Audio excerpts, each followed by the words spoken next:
I think there is something, if you're a sports fan, and this isn't unique to soccer, this can be soccer, this can be football, this can be baseball, this can be basketball, whatever sport.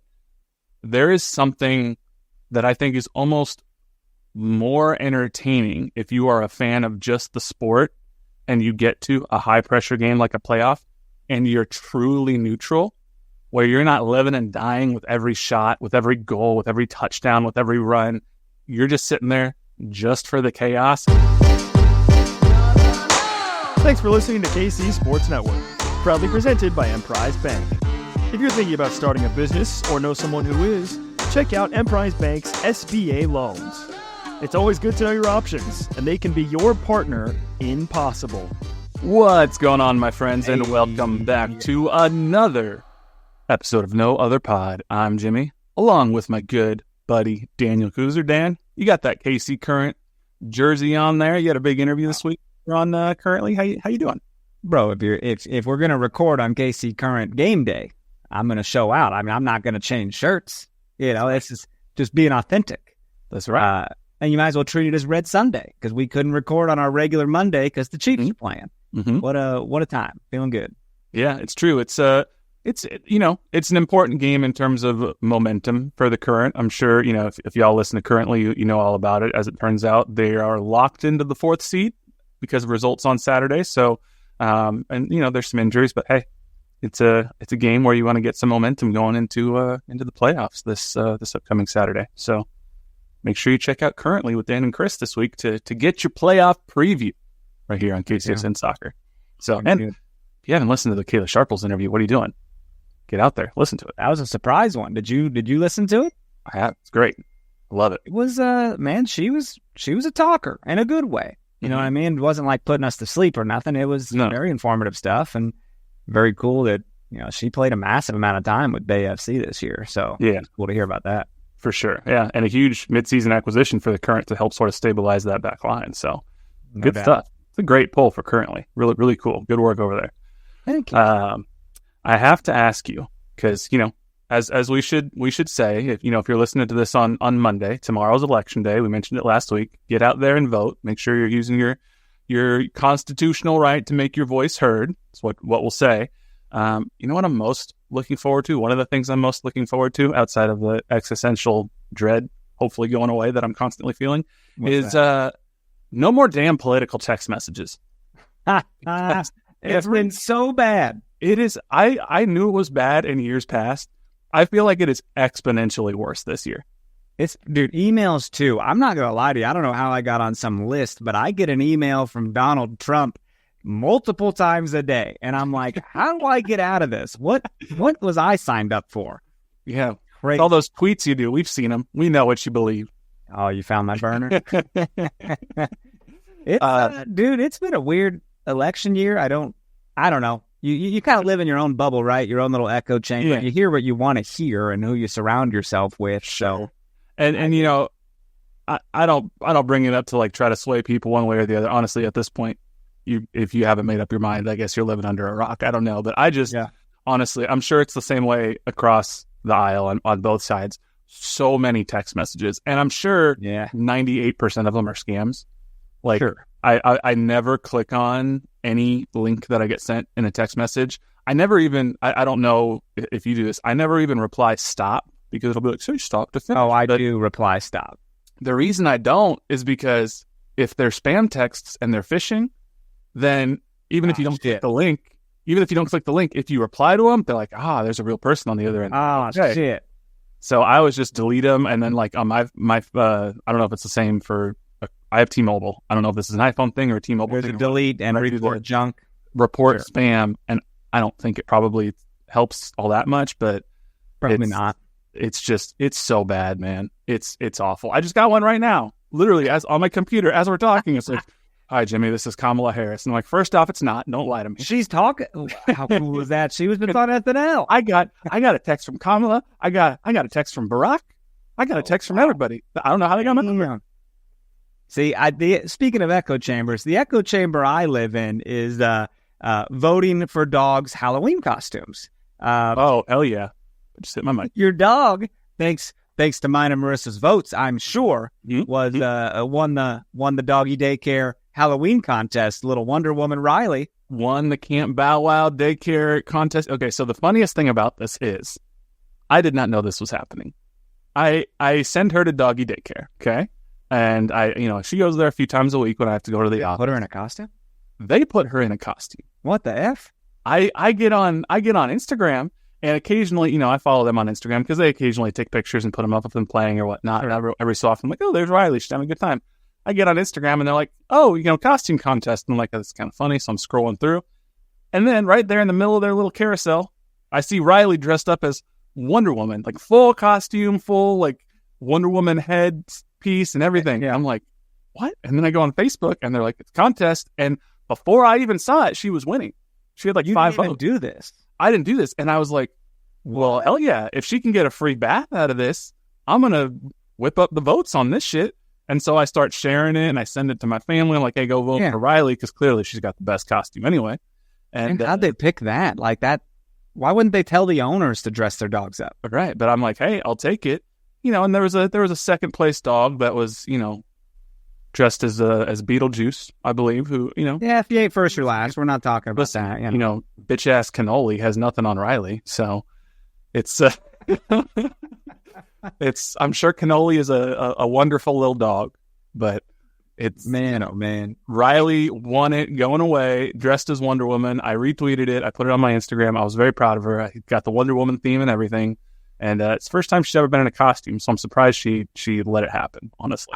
I'm slightly bamboozled, a tad bamboozled, because here I was thinking you got all creative and like dressed your dog up. I was like, literally nothing. Like, look at Jimmy being all, that's pretty neat. That's wild, dude. And Nick's right here in the chat. He it sounds like election fraud, bro. They just they dressed her up the best because your dog must be the stinkiest, and they're like, she needs a free bath. I mean, that also could be. I wouldn't put it past her. So it was good. But yeah, hey, she won. I was very proud of her. It was a great Halloween. It's the only time I or my dog or anybody have dressed up really in like the past 5-6 years. So nice. Did you do anything for Halloween? Did you go out and have a party or anything? I went and saw a play, The Haunting of Hill House, the stage play. We're all familiar with the Mike Flanagan show on Netflix, and it's based on the old book. Mm-hmm. The way they talk back then, the way things were written, I just can't follow. I'm like, I don't know why y'all are speaking like this with your sentence structure. It's weird, but it got a little spooky at times. My friend who played the lead girl, she kind of loses her mind in the end. Mm-hmm. She's like climbing this tower to like jump from the roof and kill herself. Mm-hmm. It was banging on the doors and shit. It got kind of wild. I was like, okay, I'm feeling a little tense right now. Yeah. I mean, it's a really good show. I've never the TV show. I've never seen stage production, but I can only imagine that it's just as good. So just little ghost stuff, doors shutting on their own and stuff. It was pretty neat in a stage construction wise. I should have asked this last week, but we're only a couple days removed. Do you believe in ghosts? / have you ever had like what you think may or may not be a ghost encounter? Man, I don't know. When dogs start barking at like the wall, I'm like, hold, what are you seeing? Mm-hmm. What are you seeing right now? Mm-hmm. I don't know. I don't know what I believe, dude. There's probably something going on. I would like to say like logically, I'm like, no, I don't. Yeah. But then there's like, the part of me that grew up in like the church that I'm like, but what if? I don't know. Like with the Ouija board? You ever know? See, that's the thing. I don't think they're real, but I'm not testing it. I'm not inviting that shit into my life on the off chance it is. Like, why mess with it? The Ouija board is a thing. It did some shit, dude. I asked it questions. Oh yeah. My friend was doing it. I was like, are you doing this shit? But it was like answering questions that my friends should not know. Our roommate got a phone call and we asked it like, who's on the phone? And it spelled this girl's name. And we were like, hey man, who's on the phone? And he said it. And we were like, shut the front door. Like, what is happening? I don't like this. Something starts printing out of my roommate's printer. We're like, what? It just printed someone's like term paper, not his, not anyone that goes at that school, some paper. Mm-hmm. See, that's weird. Right? Like the skeptic in me wants to be like, there's logical explanations for all of this. There has to be, even if we don't understand it yet. There has to be, like the printer. Okay, some Bluetooth signal got crossed with somebody next door, or so. But like, I'd be lying if I said it doesn't freak me out. I feel like that's why I don't want to mess with it. Like I grew up with my parents and my aunts and everybody. They were all like, there's demons and you gotta make sure that you're fighting in the spiritual war or whatever. And again, like, I don't believe that really myself now, but there's something deep in my brain that's like, yeah, but what if? And I'm gonna mess with it. Last thing I'll say on it, we were asking it questions and it didn't want to be cooperative, whatever this spirit was. After it had made my friend's like chest feel tight for some reason, I was like, hold on, are you dying? But we're like, well, okay, what do you want us to do? And it spells out the word DIE. Yes. And this thing starts circling the board and going to goodbye. Circle, circle, circle, goodbye. It was trying to leave. At that point, if that were happening to me, if I were, first off, I'm never playing a Ouija board, but if that happened to me and I was convinced that nobody was messing with me at that point, I don't care what I believe. You best believe the literal first thing I'm doing is I'm finding a church and I'm finding a priest and I'm being like, you douse me in whatever water, you put whatever sayings you do. I'm finding a priest. I'm finding a rabbi. I'm finding an imam. I'm finding a witch. I'm finding everybody who can just be like, do whatever you need to do to get this shit off of me and cover all my bases. It's weird that it's like a freaking board game. Like you could go buy this at Toys R Us back in the day. Target, yes. I've done it a few times in college and I'm like, this is bad. But there was also a sense of like, let's do it. No, absolutely not. It was strange. Not a temptation I've ever had. Now that I own a home and I'm not doing it in like my dorm room or my dad's basement. Yeah. It was unfinished at the time, so that was spooky as fuck. Yeah. And now that I own a home, I ain't bringing that shit in my house. Absolutely not. But it's probably already with me. It's probably part of me. I hope not. Man, is that why I talk in my sleep? See, what would be funny is if this was all a planned bit and then Marissa just popped out of nowhere and just scared the shit out of us. I will say she is at a coffee friend date right now, and I'm like, she's not here. That can't happen. Yeah. So if your door starts opening suddenly behind you. Unbelievable. Yeah, I don't know. Good times. Well, I hope everybody enjoyed a safe and happy Halloween. Yes. I didn't do anything. I got a little bit of candy from a friend's child who I picked up a furniture set, and they're like, here, have some Halloween candy. I was like, thank you. Have some candy. So I got some Reese's, and I'll take it. But I didn't pass out candy or anything. I just watched Agatha all along and called it good. So pretty great show. Turned out well. Enjoyed it. I did enjoy it. Looking forward to a season 2, if there is one. Or the Young Avengers. So, yeah, should be good. Great. Let's take a quick break here. Not a lot of sporting KC stuff, if any, really to talk about. We'll talk about some MLS Cup playoffs here and such, but let's take a break and we'll talk soccer when we're back. Looking for tickets for your next event? Tickets for Less is your number one source. Save big on every purchase when you use promo code KCSN at ticketsforless.com. So I watched a little MLS playoffs this weekend. Finally had a little time to do so. Fun games. And I also was watching the Olivia Rodrigo concert on Netflix. Had myself a time. How was that? It was great, man. I don't know if you know her music. She's kind of like the modern age, like Avril Lavigne or, Pink or Gwen Stefani, like in that grunge rock era, Yeah. So she's holding it down, dude. She's a little poppy, but she also can rock and roll. It's pretty fun. Yeah, did she open for Taylor Swift? That's on some leg of the Eras tour, I don't know. She's done. There's every pop star that's not Taylor Swift feels like they've opened for Taylor Swift at some point on the Eras tour. She's no stranger to giving people their shot, right? Like their opportunity. Yeah. And Sabrina Carpenter's really big right now. Gracie Abrams, I think she's getting more popular. She did a thing. I mean, I'm seeing on the European leg of the Eras tour, fucking Paramore is open. Yeah, I'll go just to see a Paramore concert, let alone cool. Paramore opening and they're opening for Taylor Swift, and like the stadium's not even full yet. And I'm like, get there early to see Paramore. Did I tell you in 2004 I went to see an Usher concert, but my friends wanted to go because of Kanye. He was opening for Usher. But dude, 2004 back Kanye? In the day, I mean, it was like college dropout. Yeah. So good, right? Yeah. But he brings out a friend of his, and he's like, y'all don't know about this guy, but he about to blow up real soon. And it was John Legend.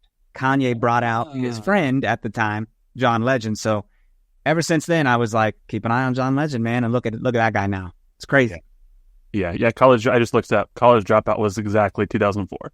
Oh yeah. So. No, I remember like I had a College Dropout shirt, dude, and I wore that to freshman orientation, and the orientation counselor was like, "Are you dropping out already?" I was like, "It's a hip hop album, man. Come on." I think graduation was the peak of my fandom. At that point, that was my album. But College Dropout was good too. Now I'm late registration too. I mean, come on, 808s and Heartbreaks. I mean, that's one where I try to separate art from artists for some of the classic stuff a little bit, but it's tough. Well, I get that. Even his collaboration with Jay-Z, though, Watch the Throne, that was a great one. Yeah. And then it started getting weird when he's like, "Call me Yeezus," and I was like, "I'm not going to do that." Life of Pop and all that. Yeah, no, I'm not. Yeah, I can't. Yeah. He's only gotten weirder, to put it mildly. Absolutely. So you watched some MLS Cup playoffs this week. I did as well. What that we've talked about this. The playoff format, it's wild as hell. Sure. I don't like that it's a wild card, one-off, and then you get to the best of three, and then it goes back to a one-off for the semifinals, conference final, and MLS Cup. I do at least appreciate for the best of three that we're not making these teams play an extra 30 minutes of extra time if the regulation ends in a draw. Agreed. That would be batshit crazy. Needs to be a winner. I'm glad that we are going straight to penalty kicks. And there are I think 4 games so far as of this recording in the round 1 best of 3 that have gone to penalty kicks, I think. Orlando and Charlotte, they went to penalty kicks in game 2. Both RSL and Minnesota games went to penalty kicks, and then Houston and Seattle went to penalty kicks. So, I mean, these games have been actually pretty good and pretty competitive. Really, the only 2 games that have not been competitive whatsoever was the LA Colorado series, and that's done and dusted. Well, and Minnesota barely scraped by. They had to win. They won against Salt Lake, but they had to do PKs twice. Mm-hmm. So yeah, a little stressful for them, but I'm sure they're happy to be done with it. And that's a little bit of an upset if you look at just in terms of seeding. Like RSL 3rd seed in the West, Minnesota was the 6th seed in the West. Minnesota has been a solid team for much of the season. RSL, they only finished 7 points ahead of Minnesota, so it's not exactly like they were light years ahead. But RSL, their offense all season long had been pretty strong. They had a plus 17 goal differential to Minnesota's plus 9. So credit to Minnesota's defense, holding RSL to just 1 goal over 2 games. That's impressive. Bro, absolutely. I love an upset in these MLS playoffs, especially if my team's not a part of this, right? Mm-hmm. Atlanta kept things alive. They scored a goal. They're about to go to penalties, dude, and they scored a stoppage time goal against Miami to stay alive. That's a 9 seed versus a 1 seed. That was very fun. I'd like to talk about something real quick because this video's been surfacing and people are like, "This is a foul," but no one touched him. Brad, man, bro, what happened there? How's that a foul?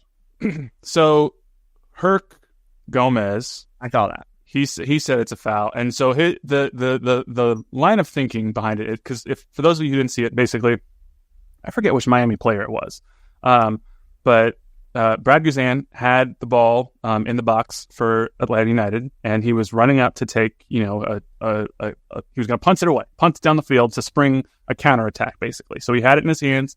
He's running as goalkeepers do toward the top of the box. He kind of tosses it like he's about to punt it, and as he tosses it, I think he's trying to punt it with his left leg.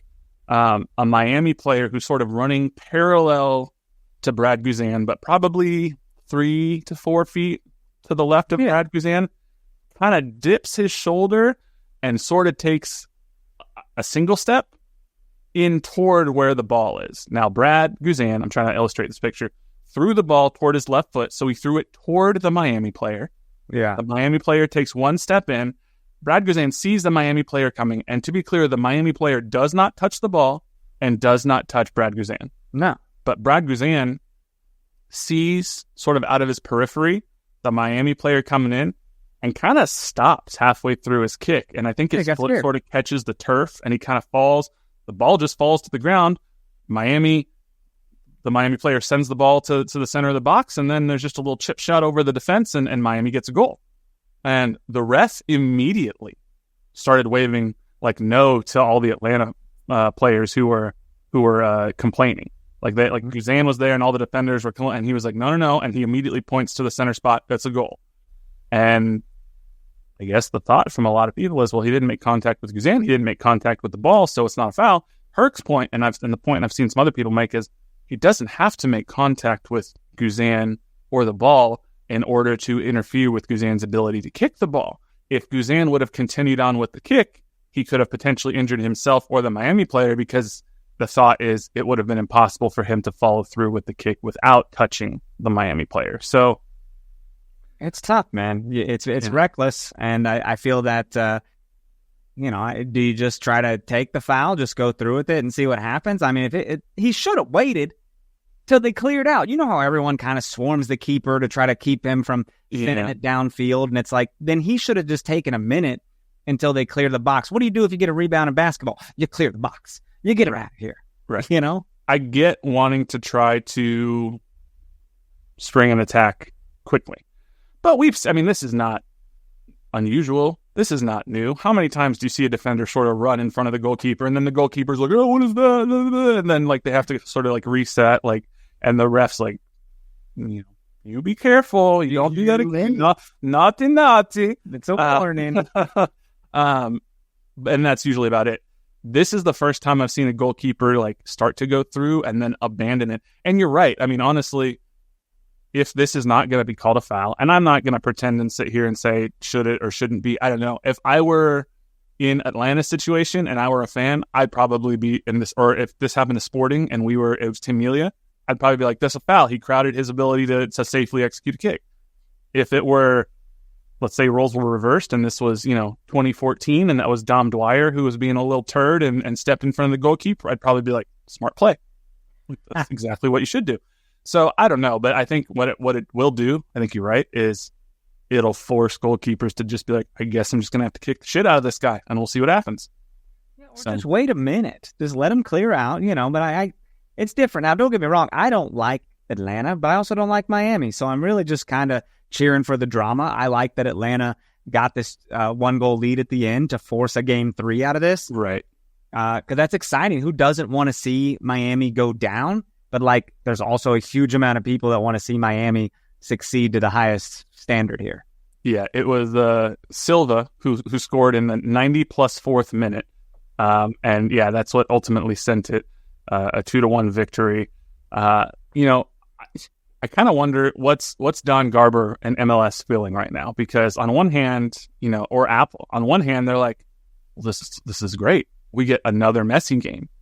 This is going back to Miami. We get one more game with Messi on our airwaves that we get to air. On the other hand, weird shit happens in Major League Soccer. If it's just a one game, anything can happen in this game. There is no aggregate goals. You have to win this game to move on, and neither team's going to want this to go to penalties. If Atlanta maybe would be okay going to penalties, but Miami's not going to want this going to penalties. So Saturday, when this game happens, there might be some weird shit. And if Miami loses, then you lose Messi for the rest of the playoffs. And so that's probably what's really scaring. If you're an executive with MLS or Apple right now, that's your worst case scenario, is Messi's out and you got 3 rounds left. All of us who do not like executives in general in anything like this is absolutely on Atlanta's side. And I'd like to see them get shit done. It's great, man. To kind of flex in the same, New York City played Cincinnati. And they scored it. They got a game back last night, so they forced the game 3, right? Mm-hmm. Yeah, it's great. Cincinnati's up there, dude. I know they're just a 3 seed, but they're better than a 3 seed, if I'm being honest. Yeah, no, Cincinnati. I mean, they've, which it's so funny considering how terrible they started when they joined MLS a handful of years ago. But they've done a very good job building up a team with a decent offense, a very stout defense, and yeah, they can play with the best of them. But New York City, they won, and they won in pretty decisive fashion. So now it goes to a third game. Orlando and Charlotte, that ended up going to a third game because Orlando won 2-0 on the first game, and then it was a 0-0 draw where In the second game, Orlando was only able to convert 1 penalty, and Charlotte converted 3. So I can't get down with Charlotte's abbreviation for the scoreboard. It's CLT. We won't say much more than that, but CLT FC. I don't like it. I know they do that on Charlotte's NBA team as well. Occasionally, their jersey says CLT, and I'm like, what is this about? Well, clearly they were able to find the penalty spot better than Orlando. Hold the hell on. This moving on. Wouldn't it be awesome to live in Ohio, but not really care about Columbus or Cincinnati? You're just an Ohio person. So you're like, I got 2 great teams here to watch. What a great feeling that would be. I wonder if any of those people exist. Like, if you're from, like, I don't know. You think they got to pick a side? Like Cleveland? Like, if you're a soccer fan in Cleveland, do you pick between? I assume you'd probably pick Columbus, because I would imagine, like, if you're if you're like a Cleveland fan, you're probably a Browns fan, so you probably don't like the Bengals. You probably don't like Cincinnati, so you're probably like, I'm not going to pick them. But, I mean, I don't know. You're from, like, Dayton, Ohio, Akron. Like, you're just going to be like, I don't know, Ohio. I'll just pick one of these 2 teams, and they're both good. It's kind of spoiling. I mean, I don't know. I'm a KU fan, and I don't really buy into, like, the K-State hate. Like, if we're not playing K-State, I'm all for K-State winning. You know what I mean? Okay. It's not like this huge rivalry that I just want to smush them. You know, but I know those people are out there. I'll say, I'm sure Nick, our producer, does not feel the same way about K-State. Oh, Nick's intense, though. Nick's too intense. There are 2 teams that I want to lose every single time they play in college sport, and it's UCLA and Notre Dame. I have absolutely no sympathy. They did lose them whatsoever. Upset, by the way, Nick. Yeah, which is why I was a little frustrated with Nebraska football this weekend. They couldn't beat stupid ass UCLA, but hey, it is what it is. But man, I think even Seattle and Houston, that game, it was a scoreless draw, but it went to penalties. I just find it. Let me preface this. Obviously, I would much prefer Sporting Kansas City to be in this playoff. Like, sure, hands down. But I think there is something, if you're a sports fan, and this isn't unique to soccer, this can be soccer, this can be football, this can be baseball, this can be basketball, whatever sport. There is something that I think is almost more entertaining if you are a fan of just the sport and you get to a high-pressure game like a playoff and you're truly neutral, where you're not living and dying with every shot, with every goal, with every touchdown, with every run. You're just sitting there just for the chaos, and you're just like, I just want crazy shit to happen, and it's not going to make or break my week, whichever way it goes. I just want to see wild stuff occur. It's one of the more fun sports viewing experiences that I think I can have, at least as a fan, is just sitting here and being like, holy shit, I just saw a crazy ending to Miami and Atlanta, and I don't actually care who wins.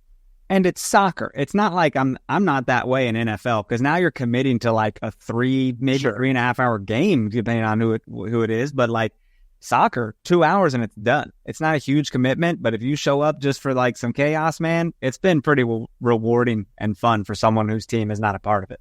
Yeah, that's where, like, if you're talking NFL, that's where I think like the Red Zone channel can get real crazy when it gets the witching hour in the fourth quarter, they call it, where like there's all sorts of stuff happening, and you're like, this is just crazy. And if you don't actually care who's going to win in any of the given games, but you're just watching wild stuff happen, it's pretty fun. So I think the only time I've never really gone to many sporting events in person where I don't actually care, because usually if I'm spending money, it's like I have a team that I want to go to. But last year, I was in Colorado for work, just outside of Boulder, and Colorado Buffalo's football team, they were hosting Stanford on a Friday night game, and I was like, Deion's the coach. There's all sorts of craziness. Like, I'll go see what this is about.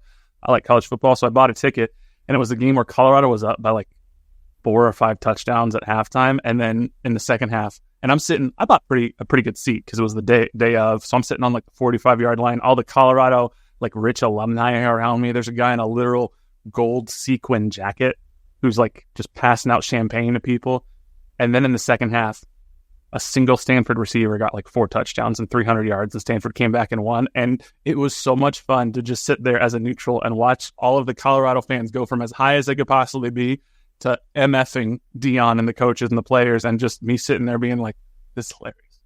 It's wild, dude. And we've been on that end too, man. We've been at a sporting game where we were down like 3-1 and came back to win 4-3. Vancouver game back in the day. We'll never forget that game. The Paulo Nagamura game, dude. That was a hell of a time. Dude, do you watch College Game Day at all? I don't like sit down and watch it. Like you should. I mean, people were breaking phones up in there. First off, good on Jason Kelce.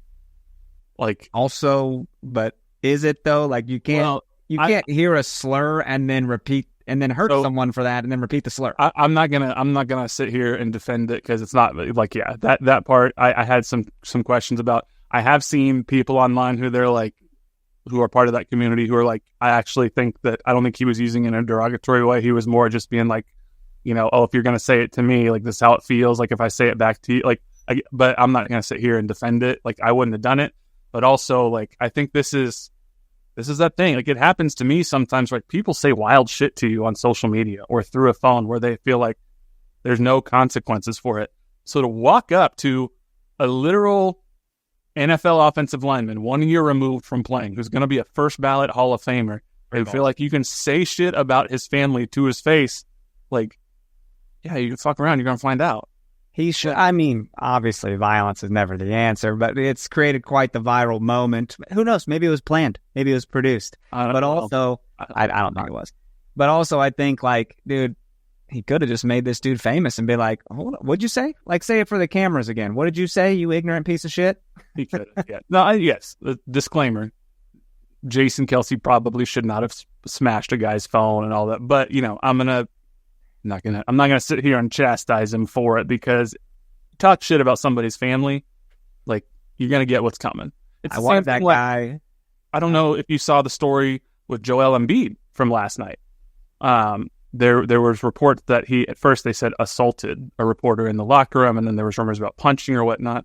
Oh my! Well, as it turns out, because Joel Embiid, former Jayhawk, hasn't played this year yet. There's a columnist or a reporter, I don't know if it's a columnist or reporter, for the Philadelphia Inquirer, who basically evoked Joel Embiid's child and his dead brother in chastising Joel Embiid for not playing this year. He said something to the effect of, Joel Embiid says he wants to set a legacy for his child and he wants to honor his brother who passed away, with how he plays in the court. Well, you can't do either of those things if you don't show up for work. And just for context, Joel Embiid's brother died when he was 13 years old. Joel Embiid, it was his first year in the NBA. He almost quit the NBA to go back to be with his family when his brother died because he hadn't been home in so long. So to talk shit about somebody's family like that, first when I saw the reports, I was like, man, Joel Embiid punched a dude in the locker room. That's not good.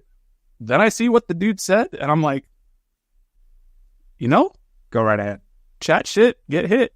As Nick said, I don't blame him. I wanted the guy with Jason Kelce to just pick up his phone and be like, joke's on you, Otterbox. The guy went back. And tried to push. Did you see the second video? Yeah, we were just talking about it. But Jason was trying to take his phone, wasn't he? Pushed Kelce again. I'm like, at that point, dude, like, cut your losses. You're not going to fight an NFL offensive lineman. I'm not going to put hands on him, but I'm going to be like, can I get my phone, please?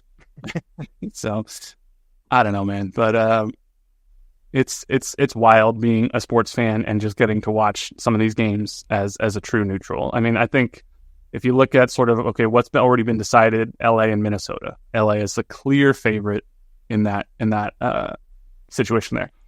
And you had just told me, though, because they have 22 days now between playoff games for the LA Galaxy because they won their second game. They don't need a third. And then there is a long break due to international games until the next game. And the next game? Is it Thanksgiving weekend? It's a while. And it reminds me of like, okay, KC Current advanced to the Summer Cup final back in July. And then it's like, cool, when's this final? Well, end of October. You're like, what the fuck? We're in rhythm here. Summer Cup then? Exactly. Summer Cup final. Hey, it did feel like summer down there though, man. I was leaking. San Antonio. Yeah, it's crazy. That'll do it. But the Galaxy star player, Ricky Puig, you were the one who pointed this out to me. Making his discontent known with MLS on Twitter with this scheduling craziness because he's not happy at all. When you don't make the playoffs last year, you're not aware of the structure. So you make the playoffs this year, it's like, what is this structure? And it's like, bro, you should have been here. We've all been. We bitched about it last year too. Yeah, it's like whenever I see complaints like this from people who are like new to MLS and the weirdness, I think of that meme from like Chronicles of Narnia where it's like do not cite the deep magic to me, which I was there when it was created. And I was like, us MLS fans who have been there forever, we just know that, like, oh yeah, playoffs are weird. You're going to get to November. Then there's going to be an inexplicable 3.5 week break. And then you're going to come back and you're going to be like, oh yeah, MLS is still happening. How do you familiarize yourself with that structure, though, ahead of time? Aren't you, are you just worried about playing soccer and endorsements and stuff? Or do you not do a little reading? They don't have playoffs really in any other part of the world for soccer outside of, there's cups, there's, the promotion and relegation, like the championship. They have a mini playoff of sorts to get promoted for like 2nd through 6th place. And I think Liga MX has some sort of playoff situation, but Ricky Puig has never had a playoff that he's had to experience before MLS. So I can't say I'm totally surprised, but it is wild to see one of the best players in the league adding MLS on Twitter and complaining about the structure. Just mention them right there. It's like, whoa, dude, they're kind of your bosses. So go easy. A player of his caliber, he can probably get away with it. If this was, like Saad Abdul Salam back in the day was like adding MLS, it'd be like, bro, like, let's chill. That's true. You get someone in that freaking, sphere of popularity. It's a little different than someone betting on soccer on your team, and now they got to get poor guy. Now he's just gone. Now he's just disappeared forever. So I don't know. I'm excited. I think the games this weekend will be fun. There's still games. If you look at the schedule, there's games this week. There's a couple. Sunday, New York takes on Columbus. They could end it right there. Houston takes on Seattle. They could end it. LAFC in Vancouver. LAFC could end it. And then we have no other games until this upcoming weekend. Friday, there's a third game for LAFC Vancouver if necessary. Saturday, you got game 3s for Cincinnati, New York, Orlando and Charlotte, Miami and Atlanta, and then if necessary on Sunday, Columbus, New York, Red Bulls, and Seattle and Houston. Yeah. So have you... I think I ask you this every week, but is there a team that's starting to sort of like elevate to like, I don't know, I have an affinity for this team in this playoffs. I have a weird pull toward them. Well, or is it truly just team to gravitate? No, Team Chaos is always a great team to be a part of. So let's be honest, I don't give a shit about any of these people. I don't care about any of these teams. I obviously am going to watch Miami for the star power, the LA teams for the star power. It just makes sense. New York City, man, they pulled something off last night to force that next game with Cincinnati. So that could be one to watch. Yeah, it'll be fun. I think I don't really care all that much. I would probably like Miami not to win just because I don't want to have... Because everyone said they should, so it's like, no, they should not. And I don't want to... I want MLS to have to come up with content that's not centered around Messi. So if Atlanta pulls this off, I'm going to laugh my ass off. Atlanta knows they're the darlings. Atlanta knows they are what people are rooting for. So wild. Think back to 4 or 5 years ago. Atlanta was the team everybody hated because Atlanta was the team that came in. We've changed MLS. We've done this and then blah, blah, blah. And now suddenly I'm sitting here. I'm like, I'm rooting for Atlanta as the lovable underdogs. Now I'm like, hey, can we drill that spike before the game? Like, I'm kind of excited about that. Yeah, ludicrous there. Let's bring out all of ATL. Let's go. What's the problem? Get it done, Atlanta. Number 9 seed. Kirk Cousins, Kirk O'Chains. Bring them out. Stop this nonsense. That man, Falcons are playing somewhat decent. I know. They look good. Wow. Turns out when you have somebody not Desmond Ridder as your quarterback, you're actually a pretty decent team. Kirk Cousins is not a bad quarterback, man. Yeah, he's good. Atlanta's rubbing off on him. He had some bars last week before the game in his pregame warm-up speech. So this man, a little different than Minnesota. White Thunder is what we call him. Yeah. But I don't know. It's fun, and I don't know if you saw this. Did you see that on Twitter? Charlotte FC had a little back and forth poking at Taylor Twellman because Charlotte was talking about how they won their first playoff game in club history, and it was kind of a big moment. And Taylor Twellman has to be Mr. Well actually guy who came out there, and he was like, the vibe was awesome in Charlotte, and I love the fact they're showing who they are in their third season. Having double-checked with the history books and fact-checkers, a 0-0 draw is not a win.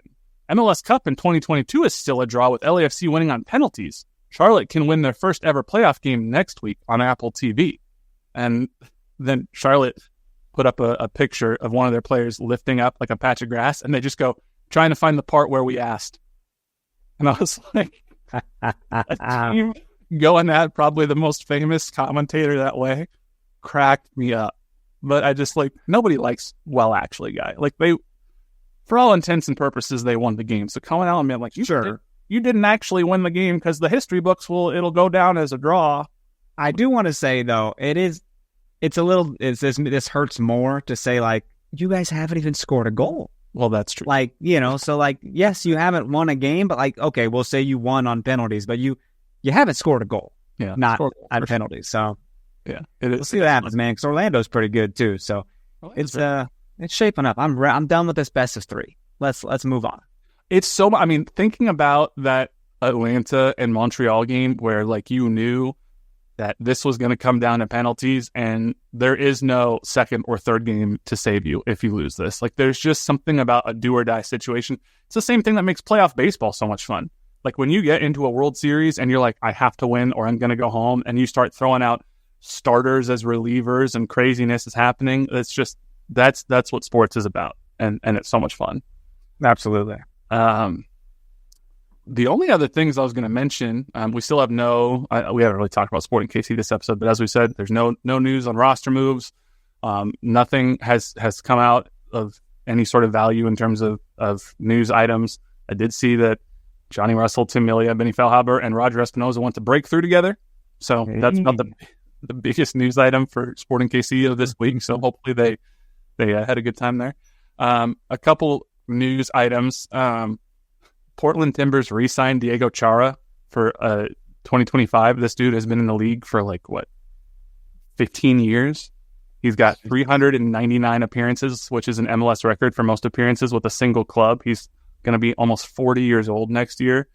I mean, it's wild that this guy, especially the way he plays in the midfield with the physical type of play that he plays, is still going. It's wild that he's not an outside back by now. You know, they always move back as they get older. Yeah. And I mean, I will say, in all my years as a Sporting KC fan, he's probably one of the most annoying players to play against because frustrating. He's very physical. He's going to get yellow cards, red cards. I'm sure it's the same way that people were frustrated playing against Roger Espinoza. But he's a little, Tasmanian devil in the midfield that's always mucking things up. And he's coming back. Yeah. So he's going to be around for at least one more year in Portland. And then lastly, City Park is no more. No longer is St. Louis City SC Stadium known as City Park. So I missed this. What is it now? Energizer Park. You got a sponsorship with Energizer, the battery company. So it is now Energizer Park. They got the big old Energizer bunny on the logo with Energizer Park. I can only assume they will have an Energizer bunny mascot going around hitting the drum on the field.